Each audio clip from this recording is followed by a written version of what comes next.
Je m'appelle Élodie Bunto et je suis chercheuse au sein du service de génie civil de la faculté polytechnique de l'Université de Mons depuis bientôt 3 ans. Haïti, Kobe, L'Aquila, je suis sûre que ces noms vous disent quelque chose. Il s'agit de quelques-uns des plus grands séismes de ces dernières années. Et à chaque fois, le constat est le même. De nombreux morts et blessés et un nombre incalculable de sans-abri. Pourtant, de nos jours, les ingénieurs sont capables de construire des structures pouvant résister à de tels tremblements de terre. Et ils le font. Mais malheureusement, la plupart des structures existantes ont été construites avant la mise en application des normes de construction parasismique. Et ces structures sont donc vulnérables en cas de séisme. De plus, aujourd'hui encore, la maçonnerie constitue le principal mode de construction à travers le monde. Et ces structures sont-elles particulièrement sensibles aux actions sismiques. C'est pourquoi j'ai décidé d'étudier le comportement des murs en maçonnerie sous sollicitation sismique, et particulièrement lorsque ces actions agissent perpendiculairement au plan du mur, car c'est un domaine qui n'a pas encore été largement exploré. Ma recherche comporte 3 parties.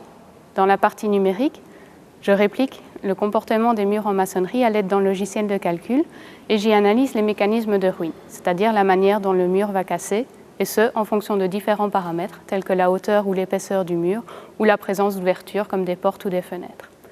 La partie expérimentale de mon travail me permet de vérifier que ce que j'obtiens de manière numérique est bien ce qui se passe dans la réalité. Elle constitue donc une phase particulièrement importante de la recherche. Finalement, dans la partie analytique, je développerai une méthode de calcul simple et rapide pour le dimensionnement des murs en maçonnerie soumis à des sollicitations sismiques. J'ai décidé de me lancer dans la voie de la recherche à la fin de mes études. J'ai effectué mon bachelier en sciences de l'ingénieur, orientation ingénieur civil architecte, à la faculté polytechnique de Mons. Ensuite, je suis partie en Suisse, à l'École polytechnique fédérale de Lausanne, pour y suivre un master en génie civil. Lors de ce master, j'ai eu l'opportunité de travailler en collaboration avec des doctorants. C'est de là qu'est née mon envie de faire de la recherche.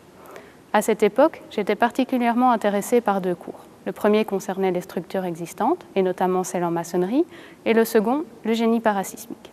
J'ai donc réfléchi à comment assembler dans un même projet de recherche ces 2 sujets qui me tenaient particulièrement à cœur.